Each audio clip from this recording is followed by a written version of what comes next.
Very good noon to all. तो इससे पहले वाले टॉपिक में हमने समझा था रेडियल वेव फंक्शन, जिसे हमने बोला था त्रिज्यीय तरंग फलन। तो आज का हमारा नया टॉपिक है, हम समझेंगे एंगुलर वेव फंक्शन, जिसे हम हिंदी में कहते हैं कोणीय तरंग फलन। तो चलिए देखते हैं एंगुलर वेव फंक्शन को। जो एंगुलर वेव फंक्शन होता है ना, वो हमेशा डायरेक्शन पे डिपेंड करता है। ठीक है, कि इलेक्ट्रॉन की न्यूक्लियस से कितनी डायरेक्शन है उस पर डिपेंड करता है। और जो एंगुलर वेव फंक्शन है, जिसे हम कोणीय तरंग फलन भी कहते हैं, उसे हम ए से डिनोट करते हैं। ठीक है, सेकंड पॉइंट ये कहता है कि 10a² क्या होता है। सेम जैसे हमने इससे पहले जो रेडियल वेव इक्वेशन में पढ़ा था, त्रिज्यीय तरंग फलन में पढ़ा था, तो उसमें तो हमने ये पढ़ा था कि वो डायरेक्शन पे डिपेंड नहीं करता, पर जो एंगुलर वेव फंक्शन है वो डायरेक्शन पे डिपेंड करता है। तो जिसे हम ए से डिनोट करते हैं। और जो ए होता है उसका कोई भी फिजिकल सिग्निफिकेंस नहीं होता, उसका कोई भी भौतिक महत्व नहीं होता है। वैसे ही जो a² क्या होता है, यहाँ पर a² is the probability of finding electron at a given direction, theta phi at any direction nucleus to infinity.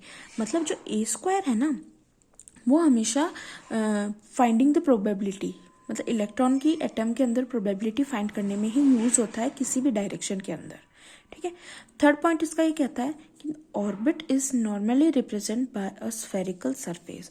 जो भी कोई भी ऑर्बिट होता है ना, उसे हम जनरली एक स्फेरिकल सरफेस की जैसे हम रिप्रेजेंट करते हैं, और उसी सरफेस को हम क्या कहते हैं, boundary surface of the orbital and represent high probability of finding an electron।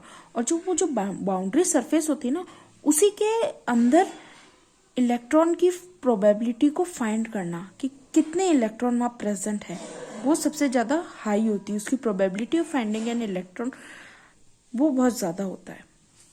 Fourth point की अगर मैं बात करूँ, the plane at angular wave function is zero is called angular node.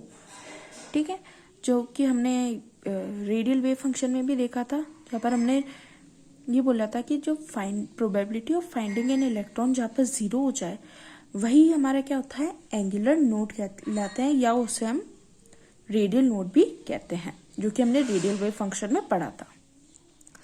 Fifth point हमारा ये कहता है कि number of angular node in any orbit is equal to azimuthal quantum number. कि अगर हमें किसी भी ऑर्बिटल का अगर हमें एंगुलर नोड फाइंड करना है, तो हमेशा किसके इक्वल होगा, वो एजिमुथल क्वांटम नंबर के इक्वल होगा, यानी कि दिगंशिक क्वांटम संख्या के इक्वल होगा। तो कैसे निकालेंगे, अगर सपोज हम बात करते हैं SPDF की बात करते हैं, जिसके लिए S के लिए एजिमुथल क्वांटम नंबर की वैल्यू होती है 0, P के लिए 1, D के लिए 2 और F के लिए 3 होती है। तो इनके लिए एंगुलर नोड देखते हैं। तो S के लिए तो कोई भी एंगुलर नोड नहीं होता, पर P के लिए 1 होता है, D के लिए 2 होता है और F के लिए 3 होता है। तो ये सेम जब जो L की वैल्यू वही के वही नंबर ऑफ नोड्स निकल रहे थे। हमने ऊपर भी यही कहा कि जो नंबर ऑफ नोड अगर हमें फाइंड करना है, तो हमें एजिमुथल क्वांटम नंबर फाइंड कर लेंगे, तो एंगुलर नोड हमें एज इट इज पता चल जाएंगे। ठीक है, फर्दर हमने जैसे इससे पहले वाले टॉपिक में जो उसमें हमने रेडियल वेव फंक्शन के बारे में बात करी थी, तो उसके हमने 3 फॉर्मूले देखे थे। ठीक है, S orbital, P orbital, D orbital के लिए। सेम एंगुलर वेव फंक्शन के लिए भी हम यहाँ पर 3 फॉर्मूले देखेंगे, जो कि आपको एज इट इज याद करने हैं। तो अगर S ऑर्बिटल के लिए देखेंगे तो थीटा फाई इक्वल्स टू 1/4 पाई की वैल्यू हाफ। अगर P ऑर्बिटल के लिए देखेंगे तो 3/4 पाई की वैल्यू हाफ कॉस थीटा। और अगर DZ² ऑर्बिटल के लिए देखें तो 5/16 पाई की whole power half 3 cos square theta -1। तो ये आप लिख के याद कर लेना, ये आपको याद करने पड़ेंगे। ठीक है, उसके बाद अगर हम देखते हैं तो हम यहाँ पर कुछ डायग्राम्स देखेंगे। किससे रिलेटेड डायग्राम्स देखेंगे, हम ये देखेंगे S ऑर्बिटल के लिए, P ऑर्बिटल के लिए और D ऑर्बिटल के लिए कुछ डायग्राम्स देखेंगे। ठीक है, और उसकी बेसिस पे हम आगे पता लगाएंगे कि एंगुलर वेव फंक्शन होता क्या है। ये जो यहाँ पर अभी हम डायग्राम देख रहे हैं ना, इन्हें हम पोलर डायग्राम्स कहते हैं। और ये जो पोलर डायग्राम्स होते हैं ना, ये सिर्फ एंगुलर वेव फंक्शन A होता है ना, सिर्फ उसी के लिए ही शो करते हैं हमें। पोलर डायग्राम्स को। पोलर डायग्राम्स मतलब जहाँ पर पॉजिटिव नेगेटिव दोनों ही चार्जेस प्रेजेंट हो। तो सबसे पहले अगर हम एस ऑर्बिटल के लिए देखेंगे तो हमें पता है कि एस ऑर्बिटल स्फेरिकल होता है और ये सिमेट्रिकल होता है, तो इसके चारों साइड या तीनों साइड जो भी बोले हम इक्वल होती है। तो ये सिंपल सा एस ऑर्बिटल के लिए। पर अगर पी ऑर्बिटल की हम बात करते हैं तो हम हमेशा इसमें 3 डायग्राम पढ़ते हैं, 2px, 2py और 2pz। ठीक है, अगर मैं 2px का अगर मैं डायग्राम बनाऊं, पोलर डायग्राम, क्योंकि पोलर डायग्राम हमेशा एंगुलर वेव फंक्शन ए के लिए ही बनेगा। ठीक, तो 2px के लिए निकालू तो यहाँ पर एक्स ऑर्बिटल पे लोब बन जाएगा, 2py के लिए निकालो तो y ऑर्बिटल पे लोब बन जाएगा और 2pz के लिए निकालो तो z ऑर्बिटल पे लोब बन जाएगा।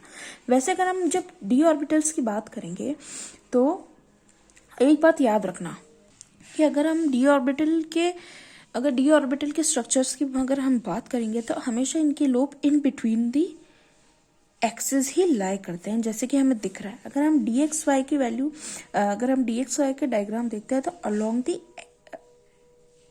एक्सिस ही ये लाई करेंगे। कैसे? x और y है ना, तो अलोंग दी x, ये x के अलोंग और ये y के along. dxz similarly, dyz similarly और dx2y2 ये हमेशा इन बिटवीन द लोब ही रहेगा और dz2 भी इन बिटवीन द लोब ही बनेंगे। तो ये हमने देखे डायग्राम्स एसपीडी ऑर्बिटल्स के। अब जो हमने पीछे जो डायग्राम्स देखे थे ना, तो एंगुलर वेव फंक्शन बोलता है कि वो जो पोलर डायग्राम है ना, वो कभी भी टोटल वेव फंक्शन कभी भी नहीं बताते हैं, पर वो सिर्फ angular part of wave function बताते हैं। वो टोटल कभी भी नहीं बताएंगे कि आपको टोटल बता देंगे, मतलब वो रेडियल भी बता देंगे, एंगुलर भी बता देंगे, नहीं, वो सिर्फ एंगुलर पार्ट को ही डिस्क्राइब करते हैं। और जो डायग्राम्स में हमने देखा ना, तो उसमें ये देखा जो लाइक साइन होता है ना, मतलब पॉजिटिव पॉजिटिव और नेगेटिव नेगेटिव ही ओवरलैप करेगा। ऐसे नहीं पॉजिटिव नेगेटिव एक साथ ओवरलैप कर रहे, नहीं, 2 सेम साइन ही ओवरलैप करेंगे। और इसका फर्दर पॉइंट क्या कहता है? The probability of finding an electron at a distance r and given in the direction of theta phi is, ठीक है। तो ये पॉइंट हमें ये कहता है कि अगर हमें प्रोबेबिलिटी फाइंड करनी किसी इलेक्ट्रॉन की डिस्टेंस r पे और डायरेक्शन हमें दे रखा है थीटा और साई, तो उसके लिए हमारे पास एक फॉर्मूला निकल के आता है, तो वो होता है psi square equals to r square r into a square theta psi. यहाँ पर ये रेडियल पार्ट है और ये एंगुलर पार्ट है। तो ये हुआ हमारा आज का टॉपिक खत्म, एंगुलर वेव फंक्शन, जिसे हम कोणीय तरंग भी कहते हैं।